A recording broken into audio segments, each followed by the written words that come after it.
Allez, bonjour à toutes et à tous. On refait une émission donc pour préparer parce que des choses très très importantes vont se jouer ce soir. Le fameux tax plan qui nous aura tenu en haleine pendant plus d'un an et qui aura donc été complètement et entièrement probablement anticipé par le marché, qui devrait donc assez probablement générer une vente de la nouvelle derrière, tout simplement par des prises de bénéfices. Donc attention, vente de la nouvelle ne veut pas dire passer en bear market. Ça veut simplement dire que, en gros, tout aura été pricé. Et que derrière, on va se focaliser sur les potentiels effets négatifs qui pourraient être induits, soit sur le contexte géopolitique, donc avec des tensions qui pourraient venir de la BCE, qui pourraient faire appel aux autorités du commerce international pour mettre en place d'éventuelles sanctions contre les US en termes douaniers ou autres, pour compenser donc les effets du tax plan. Donc en gros, derrière, si on a un tax plan qui a été acheté au best et qu'au final on commence à avoir des barrières douanières ou des choses en plus qui se mettent en place, forcément ça diminuera l'impact positif du tax plan, donc évidemment on aura des replis sur les valorisations des entreprises, donc une consolidation. Voilà, entre guillemets, voilà, maintenant on a tout pricé au best, donc il n'y a plus que, entre guillemets, des déceptions à venir ou des prises de bénéfices, donc des retracements. Attention par contre, ces retracements seront donc catalysés par des catalyseurs, enfin seront donc nourris par des catalyseurs, donc on risque d'avoir, je pense, des baisses impulsives mais non poursuivies. On est donc toujours dans une tendance haussière sur les indices US, je le rappelle, et c'est important de bien piger ça. Si vous vendez la fin du monde, vous allez vous ramasser comme pas permis. Donc voilà, toujours prudent sur les indices US, c'est des prises de profit qu'on recherche depuis des mois. C'était difficile à chercher, ça a été assez douloureux évidemment, de jouer ça par l'anticipation, tout simplement parce qu'il ne fallait pas être agressif dans un marché sans volatilité, mais en même temps on a quelque chose de complètement historique qui s'est mis en place. Donc moi j'ai pas de regret sur les stratégies que j'ai mises en place cette année. Le seul regret, c'est que ça m'a pas rapporté grand chose cette année, que j'ai un peu passé beaucoup de temps devant mes écrans pour pas grand chose. Mais ça arrive, voilà, c'est pas grave. En gros, j'ai fait du swing parce que je pouvais faire que ça, mais je le fais dans la pire période pour le faire, parce que quand on essaie de trouver un swing weekly mensuel avec une vol en dessous de 10 pendant plusieurs mois, autant vous dire que c'est douloureux, soit en frais de financement, soit nerveusement, mais voilà, ça a été assez emmerdant, clairement. Mais ça va pas tarder à revenir, voilà, la vol, elle va pas rester à 9 indéfiniment. Et très probablement, c'est dans les prochains jours que ça va recommencer à redevenir un peu plus intéressant, puisqu'on va donc avoir enfin la release. Donc il n'y a plus de catalyseur qui permettra d'anesthésier le marché. Donc on devrait retrouver un petit peu plus de pricing normal, à savoir donc des acheteurs et des vendeurs, et pas uniquement des acheteurs comme ce qu'on a depuis plusieurs mois. Bref, je vous ai mis à l'écran le schéma que j'anticipe.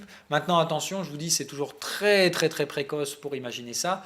Donc, pas de surspéculation à faire en amont. Pour l'instant, on reste pragmatique. Je vais me baser sur des éléments techniques pour vous imager mon scénario. Donc, deux probabilités. Soit le marché fait complètement n'importe quoi ce soir et décide de s'enfermer dans la bulle ou de chasser des stops et nous envoie une grosse mèche haussière. C'est pour ça qu'il ne faut pas vendre en spéculatif dès maintenant, parce que vous risquez de vous prendre une mèche de 2 à 3%, c'est tout à fait possible.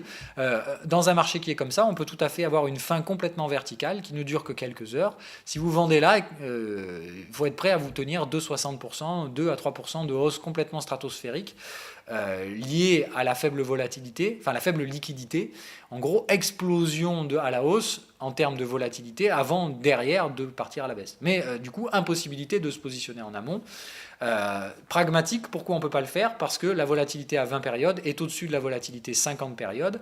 Et si vous voulez un repère technique, la volatilité 20 périodes, c'est ce que j'appelle le bruit de marché. La volatilité 50 périodes, c'est le fond. C'est-à-dire, on ne sort jamais réellement durablement de la volatilité à 50 périodes, sauf quand il y a vraiment un catalyseur. Voilà, un catalyseur, mais qui va durer sur plusieurs jours. Entre guillemets, là, on a vraiment acheté le tax plan. On a acheté le fait que le tax plan allait passer plus rapidement que prévu. Voilà, je pense que le marché, comme moi, il tablait plutôt sur un tax plan qui allait se faire courant 2018. Et au final, ça arrive beaucoup plus vite que prévu. Et le marché n'était pas prêt à ça. Tout comme moi, j'étais pas prêt. Et il nous a collé cette vague de hausse où là, vous voyez, on a écarté la volatilité à 50 périodes. Et on a réussi à la tenir. Moi, j'y croyais pas une seule seconde, mais maintenant que c'est imprimé sur les prix, voilà, je comprends la logique qui s'est mise derrière ça. Donc là, maintenant que le tax plan va arriver, soit on découvre de nouvelles choses encore plus positives que tout ce qu'on a pu imaginer au plus positif. En gros, ça passe, mais ça passe sous une forme encore meilleure que ce qu'on imaginait. En gros, il y a très peu de retoquage et au final, on a 20% de baisse.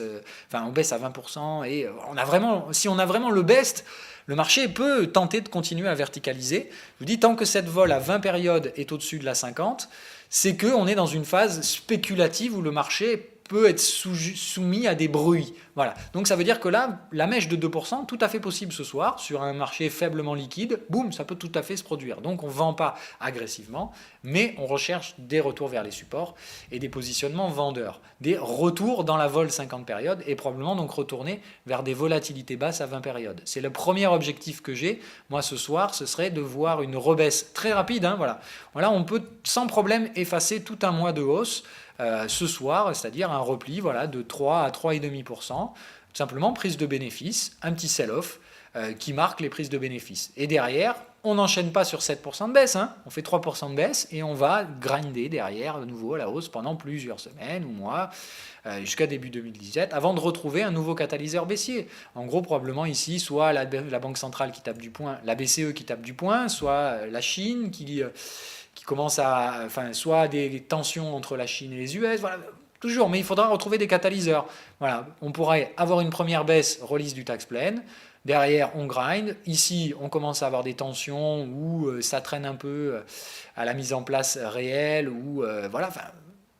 et derrière on regrind, et je pense qu'on aura une dernière phase de purge derrière, assez verticale, et c'est plutôt sur la dernière, moi je pense qu'on aura quelque chose de plus volatile, à savoir donc plutôt un schéma de baisse, en plusieurs phases, mais où la dernière phase sera celle qui procurera le plus de gains. Donc en gros, il ne faudra pas se mettre all-in dès la première phase de baisse. On risque d'avoir des retracements, voire des retracements très profonds, type 76%. On peut très bien chuter et retracer 76% et se retrouver à 2670 dans 1 ou 2 mois. C'est tout à fait possible.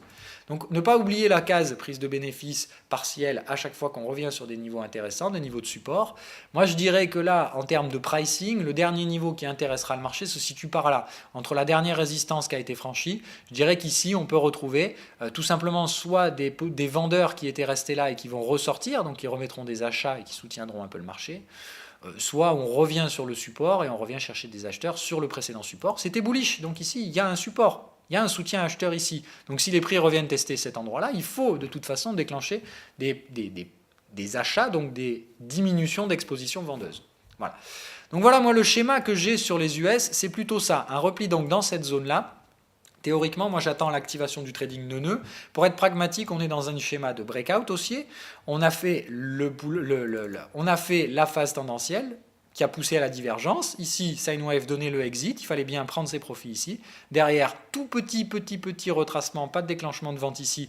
On repart bullish sur une divergence haussière cachée. On repart dans cet énorme rallye, mais là, on est divergent, on est suracheté. Si le marché retourne vers les supports, on est donc à la fin du break. On aura ici le TP, et comme c'était un TP ici, ce sera un exit. Donc ce sera un signal de fin de tendance, donc probablement un V-top.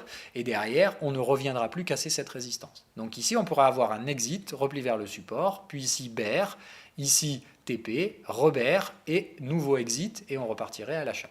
Voilà ce qui pourrait fonctionner en termes de schéma cycle sine wave. Maintenant, je vous dis, ça peut prendre beaucoup de formes. Là, j'ai spéculé sur 5 ou 6 cycles à venir. On n'a même pas fait le premier, donc autant vous dire, c'est vraiment purement spéculatif. Mais je dirais que dans un premier temps, on pourrait retracer donc chacune des vagues. Il faut vous dire, ici, on va avoir un exit. Donc, quelle sera la première zone de soutien? Le dernier cycle bullish. Donc, à partir de là, vous pouvez vous dire qu'il y aura un trading neuneux à faire là-dedans. Donc, on peut très probablement, voilà, pouf, hop, on revient chercher la zone de trading neuneux ici. On retrouve des achats. On revient chercher la zone de trading neuneux à la vente, éventuellement. Puis on revend. Voilà. On revend pour un cycle et on va chercher un petit peu plus bas, probablement 61% de la zone trading neuneux supplémentaire. En gros, on vend ici, on fait notre TP1 du trading neuneux de l'UT supérieur ici. Rappelez-vous, puisque du coup on vend dans cette zone-là, TP1 et TP2 ici. Ok, ce serait le principe, TP2 dans la zone, et ici on recherche éventuellement des achats dans le bas de la zone trading neuneux. Voilà le schéma qu'on pourrait avoir. Pour moi, c'est celui qui semblerait être le plus logique. Vraiment le plus pragmatique d'enchaîner des baisses comme ça. Voilà. Donc dans un premier temps, si on arrive ici, il faut commencer à alléger quelques positions si on commence à vendre, et je pense que ça c'est ce qu'on va faire ce soir. Un mouvement très directionnel, puis derrière plus rien, de nouveau un écrasement de la vol. On va en parler derrière, voilà, je vais vous mettre sur le VIX. Entre guillemets, moi ce que j'attends, ce que j'aimerais voir ce soir, donc c'est un VIX qui remonte immédiatement chercher la zone des 14 là. Voilà, enfin, on doit dire entre 12 et 15 selon les affinités, mais il faudrait qu'on revienne chercher cette zone de volatilité, peut-être même aller un petit peu plus haut. Et derrière, on écrase tout. Voilà, c'est-à-dire un mouvement très impulsif, on lâche 2-3% en ligne droite. Si on lâche 2-3% en ligne droite, on reviendra chercher la zone des 15-16. Voilà. Et ici, derrière, terminé. Réécrasement de la vol, on revient chercher la zone des 10-11 et on aura une prochaine phase d'extension beaucoup plus directionnelle et beaucoup plus intéressante derrière pour venir chercher notre zone des 25-30 dans laquelle on pourra éventuellement commencer à rechercher des achats. Mais voilà ce que je verrai pour le VIX. On casse l'oblique, mais tout le monde voudrait derrière des fins du monde, et non, et on va regrinder tout doucement, on va retuer la vol une nouvelle fois avant de remettre une impulsion. Il faudra vraiment attendre ce moment-là où le marché aura vraiment retracé, sera sur des niveaux intéressants type 61, 76, 80% de retracement, et qu'on revoit apparaître de nouveaux catalyseurs sur le géopolitique, ou des risques de guerre, ou des risques sur les devises, et derrière, boum, on pourra avoir une nouvelle phase de correction sur les indices. Voilà, donc ce que j'attends sur les indices. Même chose sur le DAX, on va faire du pragmatique, toujours. D'ailleurs, pardon, je reviens sur le VIX. Qu'est-ce qu'il nous dit Sine Wave sur le VIX en daily? Je ne peux pas faire plus simple, hein. Vous allez le revoir. Voilà, exit ici, donc c'est le bottom. Et maintenant, on passe bullish sur la volatilité. Donc là, il faut être acheteur de vol théoriquement. Mais comme on est à l'horizon d'un catalyseur, moi, j'achète pas agressivement, mais je vais payer du VIX s'il se met à franchir des résistances ce soir. Donc comme je vous dis, je m'attends à ce qu'il y ait de la vol, donc il est possible que ce soir, sur le coup du tax plan, on ait un VIX qui passe à 8,5 pour une raison complètement ouf, un marché qui monte, et puis derrière, voilà, ça remonte. Mais attention, hein, on peut très bien aussi avoir hausse du VIX et hausse du marché action. Voilà. Moi, je dirais le placement le plus sûr ce soir, c'est de spéculer sur la vol, c'est-à-dire d'acheter du VIX. Mais ça me paraît un peu agressif. On n'est plus du tout sur un bottom à sine wave, donc on peut très bien justement avoir une rebaisse. Voilà. Donc je dirais c'est un peu agressif, mais ça peut être intéressant dès maintenant de se positionner acheteur sur de la vol. Voilà, donc notre DAX, lui, même chose, mais à la baisse. Vous voyez qu'il est en train de nous préparer un cycle exit. Donc moi je pense que le scénario le plus probable sur le DAX, c'est donc de jouer le premier nœud entre boule et exit, d'accord ? Le premier renversement tranquille de la tendance, donc on met des retracements et on se positionne nœud plutôt dans cette zone-là, donc entre 13 370 et 13 400. Pardon, d'ailleurs, je vais vous mettre la loupe. Voilà. Hop. Ici, donc positionner un petit trading nœud dans cette zone de prix. Voilà, donc je vous l'ai dit entre 13 360 et 13 420. Si on a des signaux de vente horaire là-dedans, se positionner vendeur de DAX pour jouer un repli en deux temps en trading nœud avec un TP1 à 13 090 et un TP2 à 12 086, 87. Puis derrière, un petit repli haussier qu'on revend. Et là, on vise la cassure et la sortie de la zone de trading nœud pour viser un petit peu plus bas. En fait, le trading nœud de l'UT supérieur. Vous avez compris, ce serait baisser, revenir chercher la zone de vente du trading nœud de l'UT supérieur, trouver des signaux de vente là-dedans, et puis revendre pour aller chercher TP1, 12 500, TP2, 12 270, 12 140, quoi. Voilà. On va dire proche des 12 200. En tout cas, par là, il ne faudra plus être exposé à la vente sur du DAX et éventuellement même rechercher d'éventuels achats. Moi, c'est ce que je vois, tout simplement. Voilà, c'est-à-dire qu'ici, on a essayé d'imprimer une tendance haussière. Pour moi, elle n'est pas valide dans le sens où on a imprimé une bull trend, mais regardez, on a passé tellement peu de temps au-dessus de la target du cycle bearish. Donc pour moi, c'est juste cassure d'un cycle bearish, pas de vendeur, donc on fait une purge en exit, mais derrière, on va retracer l'intégralité de ce mouvement. Enfin, on va entrer dans une phase de retracement de ce mouvement-là, qui peut nous amener éventuellement jusqu'à 12 266, si les US sont bien bearish comme je l'attends. Le Bund qui déclenche, je vais aller très vite, hein, voilà, donc renfort exécuté pour ma part sur le Bund, abaissement des stops, donc je passe sur les positions leverage du Bund, on repasse sous le niveau de breakout. Évidemment, j'aimerais une confirmation ce soir, mais je pense qu'on ne l'aura pas et que ça va partir en directionnel. Donc voilà, pour moi, renfort sur le Bund, ça part bear, on va se mettre à casser des supports, pas d'arrêt pour moi possible avant la zone ici, donc des 161, où très franchement, moi je ne prendrais pas de profit partiel. Je prendrais un petit TP1 ici pour pouvoir revendre derrière sur un éventuel retracement, mais je vise la cassure de ce niveau et pas de TP pour moi avant 158, voire plus bas sur le Bund, mais ça y est, enfin je pense qu'on est bon. Donc ça c'était le piège haussier en fait, hein, voilà, un break haussier, un faux break, on repasse sous la zone des 0,30 sur le 10 ans allemand. Voilà, en gros faux break baissier, on vient ici, on piège des gens sur ces zones de taux et derrière, boum, on repart haussier, pleine balle, et alors là, on va y aller comme il faut, hein, c'est-à-dire direct, on vient chercher la zone des 0,44, on l'éclate, et derrière, on franchit toutes les résistances pour aller chercher les 0,65, 0,70 sur le Bund à terme, mais on va avoir probablement une explosion, voilà, le 10 ans allemand qui prend 20%, là, donc je pense qu'on est parti sur le Bund, et que tout le monde va se lancer dedans. Je vends des T-bonds américains également, je vous le mets, hein, voilà, donc le 10 ans US, qui pour moi, même chose, là, ça prend 1% sur le 10 ans US, et je pense qu'on se dirige là aussi vers des taux plus proches des 2,60, donc évidemment, une belle appréciation à venir sur les T-bonds à la baisse. Donc voilà, par contre pas une fin du monde, hein, vous voyez on est plutôt sur un TP, donc je vise cassure et retour donc chercher la target de ce TP, donc par là vers 2,55, 2,60, il faudra sortir tout ça, et donc évidemment à ce moment-là, je vous dis c'est le timing où on arrivera probablement sur les premiers supports des US, et il faudra donc alléger un petit peu tout ça. L'XAUUSD, évidemment, même chose.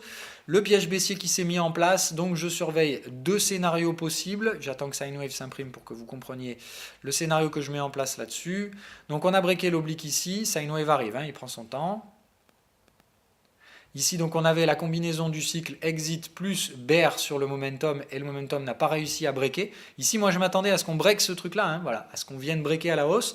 On n'a pas réussi. Au contraire, on se replie avec le momentum baissier. On tente le break baissier, cependant, ça ne passe pas. Donc là, il y a deux choses. Regardez où en est le momentum. Il est sur une trail line baissière, donc attention, on ne peut pas acheter pour autant. Break baissier, trail line baissière. Donc là, il y a deux possibilités. Soit le momentum se replie à la baisse. C'est pour ça que moi, je pense qu'on peut avoir un truc comme ça. Une petite rebaisse, et je vais voir comment on se comporte dans un éventuel trading neuneux, parce que vous allez voir en fait en horaire, on a des choses plus intéressantes qui se produisent, c'est-à-dire qu'on a eu des breaks haussiers. Break baissier, TP et break haussier, c'est-à-dire que là on n'est pas dans une phase de retracement, on est dans une phase de possible contre-pied. Donc voilà, moi ce que je surveille, c'est est-ce qu'on va valider ce break-là, et en gros repasser durablement au-dessus du niveau de break daily. Donc dans ce cas-là, ça nous donne target de contre-pied, donc c'est-à-dire vous prenez la clôture la plus basse par rapport au cycle break, ça nous donne une target de contre-pied à 1280 $ l'once. Donc en gros, est-ce qu'on paye ce break jusqu'à 1280 ? Moi, ça me va tout à fait, hein. Et dans ce cas-là, ici, soit on repasse bear, donc soit on remonte ici en contre-pied. Si on valide l'invalidation du break, on remonte normalement au minimum à 1280, et derrière, soit on continue, et alors là, c'est 1340, puis 1430 dans la foulée. Derrière, après des petites phases de retracement, hein, voilà. Mais les impulsions haussières nous amèneront progressivement vers les 1420-1440, la zone qu'on recherchait préalablement quand on essayait de jouer les achats ici. Mais on aura juste fait donc une phase de piège baissier, hein, pour mieux monter, et monter de façon plus directionnelle. Solution numéro 2, ici on a plutôt un repli baissier, et on joue un trading neuneux donc dans cette zone-là. Et on achète donc ici la zone des 1245 en repli, et on se repositionne derrière à l'achat. Voilà, moi les solutions que j'envisage. Honnêtement, vous l'avez compris, je pense qu'on va avoir une phase de baisse impulsive sur les US aujourd'hui, prise de profit, 2 à 3% de baisse d'un coup, sell-off sur les US pour bien marquer la fin de la tendance haussière et arrêter les conneries où on clôture les mois tout en haut et compagnie. Voilà, arrêter le Santa Claus Rally, bien casser tout le monde, montrer les prises de bénéfices. Ça aurait été une année merveilleuse, hein, qu'on soit d'accord. Ça aurait été une très très bonne année de trading, mais on aura eu des prises de profit à la release du tax plan. Donc dans ce cas-là, une once d'or qui s'appréciera très probablement. Donc je vous dis le scénario 1280, puis on franchit des supports, et donc l'once d'or qui s'apprécie très rapidement et qui revient chercher les 1300, puis éventuellement 1000. Moi je dirais que ce soir, on peut avoir une once d'or à 1300. Voilà. C'est ce qui serait logique. Si on lâche 3-4% sur les US, ça fait même chose sur le gold, au moins 3 à 4% de baisse, et ça nous ramène plus proche des 1300 que du prix actuel. Voilà. C'est le scénario qui est le plus probable pour moi. Comme on a dit, les indices US pourraient revenir sur la volatilité basse 20 périodes, ça nous ferait un gold qui revient sur la vol haute 20 périodes, donc proche des 1300 $ l'once. C'est ce qui me semble être le scénario le plus probable. Mais je vous dis attention à ce qu'on n'ait pas un faux départ. Donc voilà, je suis prudent, donc je vous dis, je suis à l'achat sur le gold, mais prudent, sans levier, et je me tiens prêt à ce qu'on ait un piège et des potentiels retracements. Voilà. pour moi, si on rebaisse, on peut aller chercher 1211. Donc je me garde du levier à l'achat vers la zone des 1211 si on décide d'aller faire ça. C'est pas impossible. Et je dis, si on a une mèche verticale de 2 à 3% à la hausse sur les indices, vous pouvez avoir un gold qui, dans un premier temps, vient chercher les 1212. Donc voilà. Mais un gold à 1212, je pense qu'il faut l'acheter. Voilà. Moi, je suis pragmatique. Si on baisse ce soir et qu'on vient chercher 1212, ce sera divergent sur le momentum et je pense que derrière, ce sera acheté et ce sera un prix d'or, quoi. Voilà. C'est-à-dire, on sera revenu tester le niveau du break. Il rejette parce que les US font une verticalisation à la release de la news. Du coup, le gold sert à financer tout ça. On vient chercher les 1212. Le momentum est divergent. Ici, on commence à avoir des signaux d'achat en horaire. On paye et on joue le repli derrière avec un très très beau risque ratio rendement, puisque là derrière, si on installe des clôtures daily sous 1212, c'est qu'il y a une tendance baissière et dans ce cas-là, il ne faut même plus du tout rester à l'achat, c'est qu'on sera dans la bulle du marché action américain. L'eurodoll qui rechute tout doucement et ça m'intéresse évidemment puisque c'est ce qui était prévu. Donc comme je vous l'ai dit, zone de trading neuneux, elle rejette en partie haute et ça marche pas. Donc on vient chercher le TP1 ici, le TP2 est à venir. Évidemment ici, quid de ce qui se passera. Soit on remonte un petit peu et puis on brise cette zone. Et on vient chercher derrière notre zone des 1,14, celle que j'anticipe depuis longtemps. Je pense que c'est pour moi ce qui a le plus de chances de se produire. Donc je dirais une petite baisse encore, puis une petite remontée, mais on ne franchit pas de résistance, et on rebaisse, on franchit le support, et on baisse plus durablement, on vient chercher cette zone-là, 50% de retracement vers les 1,14, et on sera bien tranquille. Rappelez-vous maintenant, la BCE, c'est 1,17 le prix pour l'eurodoll, donc là ce serait parfait, ce serait donc le milieu de notre range. Donc d'installer de la valeur à 1,14, ce serait totalement dans le sens de ce que veut Mario Draghi. Voilà ce que j'anticipe plutôt donc sur l'eurodoll. Donc évidemment sur mon euro-yen ça m'intéresse puisque je vous dis si les indices baissent que l'euro baisse, l'euro-yen va s'éclater au sud.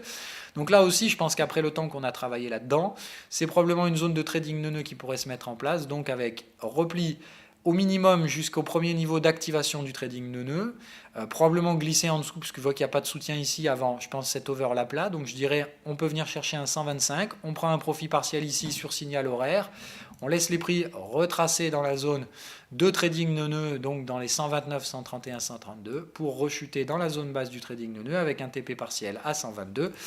Et on sera bien tranquille sur l'euro-yen, ça fera là aussi un joli gain, voilà, 10% sur un FX, c'est magnifique.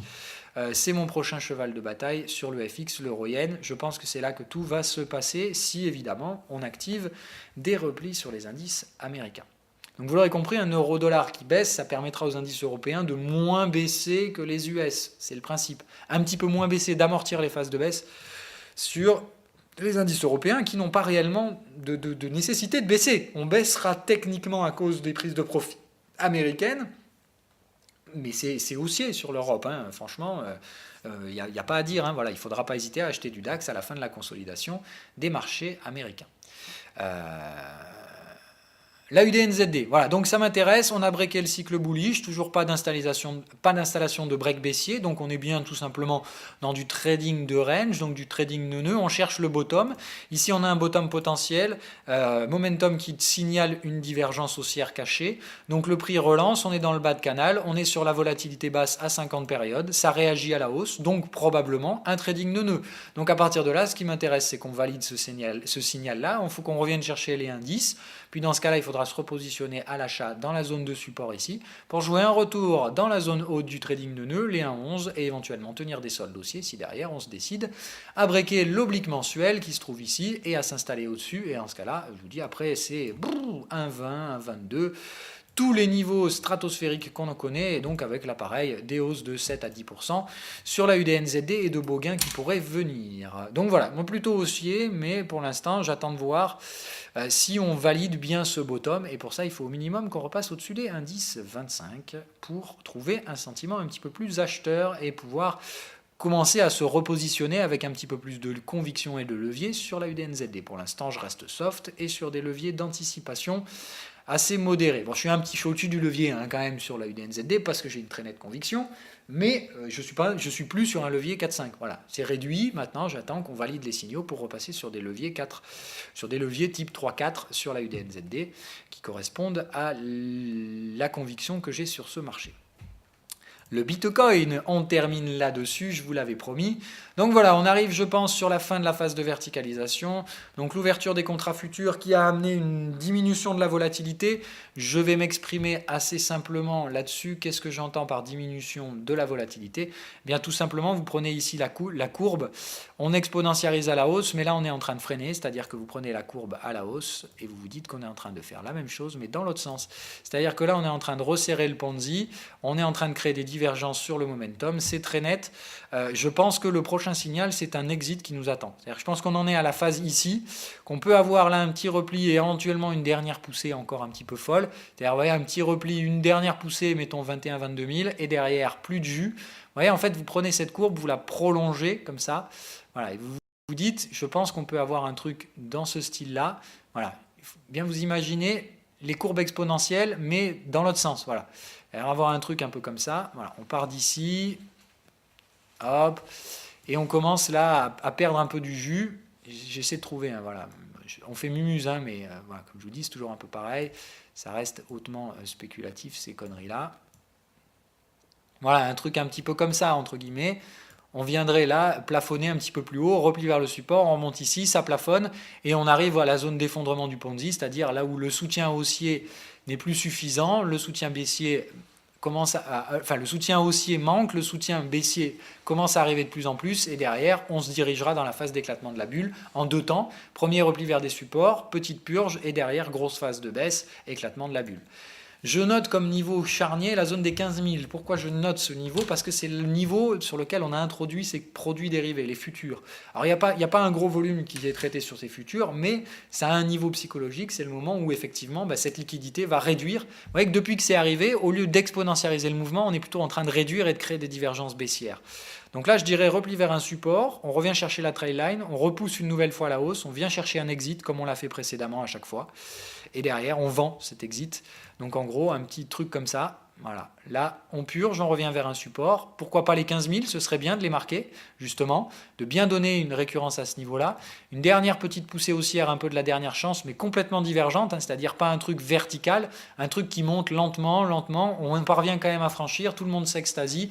On vient chercher par exemple 22 000 pour le niveau psychologique.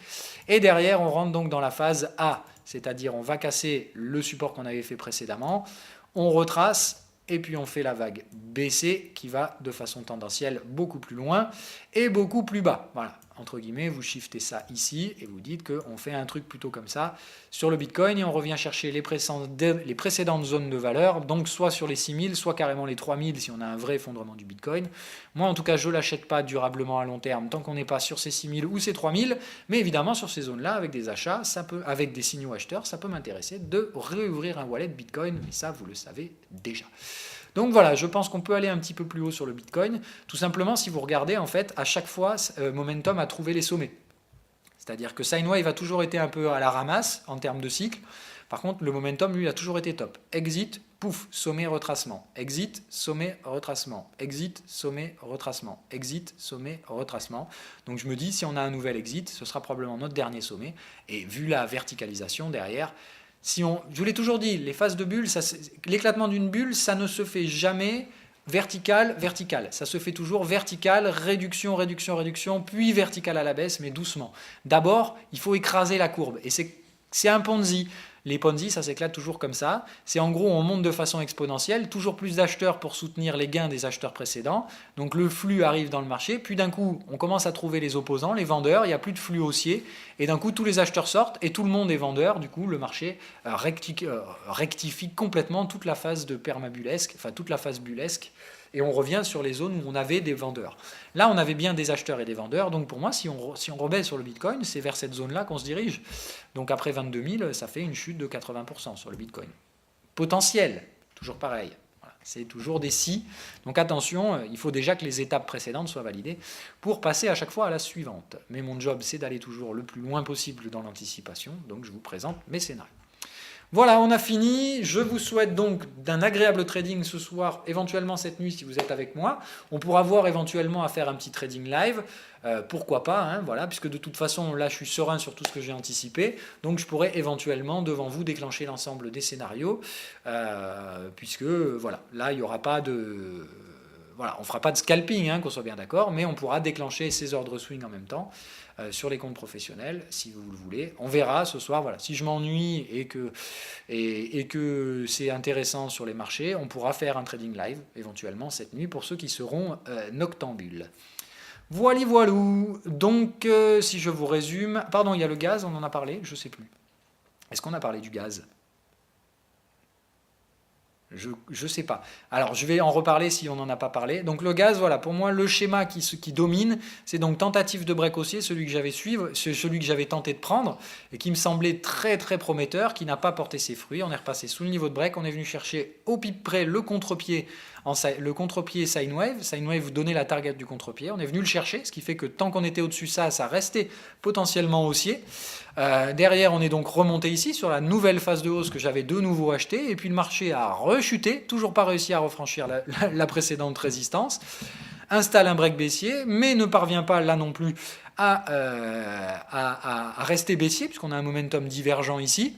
Donc qu'est-ce qu'on a ? Est-ce qu'on a un trading neuneux qui se met en place ? C'est ce qui semble pour moi être le scénario le plus probable. Donc je dirais, j'aimerais qu'on revienne chercher les 2,82-85, puis qu'on revienne dans la zone d'achat ici pour repositionner des achats. Donc je verrais bien laisser monter jusqu'à l'échéance, si possible, ou alors avant l'échéance, puis rebaisser. Mais ce qui m'intéresse, ce sera de me positionner à partir de la prochaine échéance dans la zone bleue, par là, voilà, et de me positionner sur un début de trading neuneux pour jouer donc une nouvelle phase d'appréciation, achat, TP1, et je laisserai un solde filet éventuellement pour viser une explosion du gaz, puisque je reste haussier sur le gaz.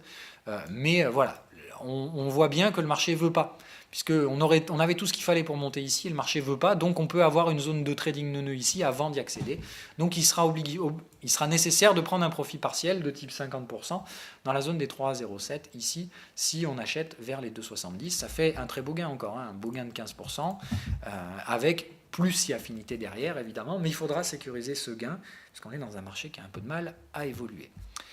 Voilà, un petit tour dernier rapide sur le coup des actions. Donc sur Apple, je vais me repositionner à l'achat très très prochainement. Je regarde l'heure qu'il est.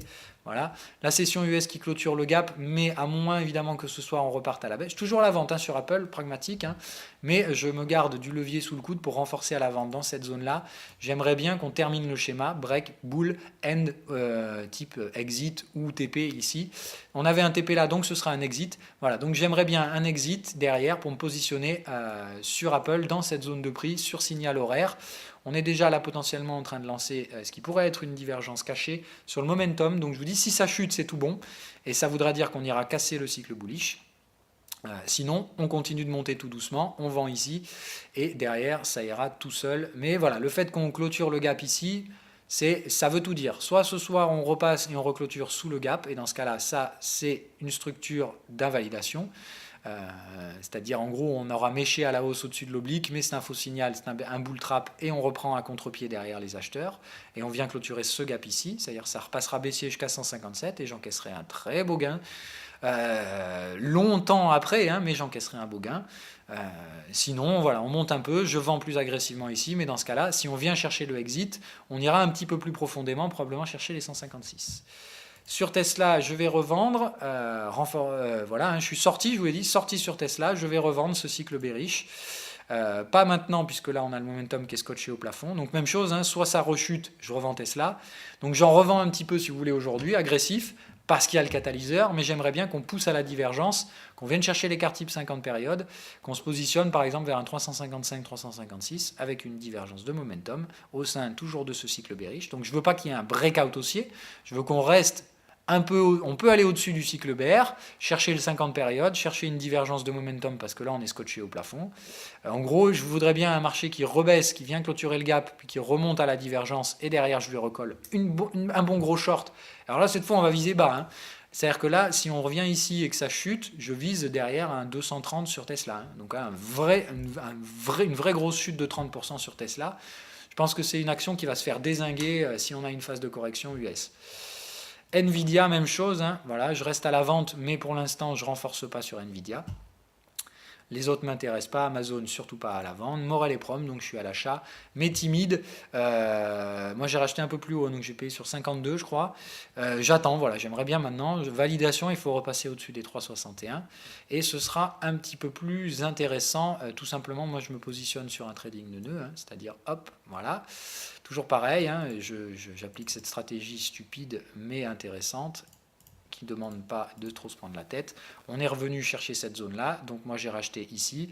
Je me positionne maintenant avec un niveau d'invalidation à peu près par là et je vise donc un TP1 par là et un TP2 en clôture du gap. Ici à 80 avec un dernier solde à l'achat, comme je vous l'ai dit. Hein, ici, reste encore opéable. On passe au-dessus, c'est plus opéable et dans ce cas-là, la valeur va s'apprécier très rapidement parce qu'il n'y aura plus de vendeurs. Donc derrière, ça pourra aller très loin sur Morel et Prom. Mais effectivement, je pense qu'ici, on peut jouer un repli ici et une tentative d'un concurrent qui fait une OPA agressive avec une prime. Donc je dirais avec un 4,20 et une prime, voilà, on va dire de 5-6%. Allez, je dirais voilà, une prime de 6%, ça veut dire qu'on serait racheté à 4,40. Je pense que ce serait intéressant, voilà, ici, ce serait la dernière zone OPable. Au-dessus de ça, si c'est pas racheté, s'il n'y a pas d'achat OPA sur les 4,20, c'est qu'on explose derrière. Et alors, je vous dis, à long terme, il n'y a plus vraiment de résistance sur cet actif. On va se mettre en mensuel pour que vous voyez bien. Voilà. Si Morel et Prom se met à franchir les 4,20, derrière, c'est 7,80 minimum avant de retrouver des vendeurs. Donc, vous imaginez que ça fait un Morel et Prom qui double sa valeur. Hein. Voilà. Ça, il n'y a pas de secret et ça peut tout à fait se produire sans le moindre problème. Attention quand même, vous voyez qu'en mensuel, on reste sur un cycle bearish, donc il faut quand même rester prudent. Il est possible qu'on ait quand même une baisse à nouveau sur Morel et Prom. Voilà, maintenant, moi, je pense qu'on a bien purgé. On est sur la target du break et pour moi, c'est pas valide. Donc, je dirais plutôt que là, on devrait à terme revenir chercher le niveau précédent sur Morel et Prom. Donc, je vous dis, si c'est pas racheté, c'est à terme revenir chercher les 12 avec une première zone de travail à 7. Donc vous l'aurez compris, en gros on revient à 7. Si c'est pas opéable, hein, voilà. Enfin, si c'est opéable mais que c'est pas intéressé, enfin qu'il n'y a pas d'acheteurs qui sont intéressés, j'irais bien un truc comme ça. On revient chercher ici des résistances précédentes, on retrouve des vendeurs, enfin on retrouve des ventes, donc nous on se rachète, on revend nos achats ici, et derrière, hop, voilà, moi je verrais bien un truc comme ça.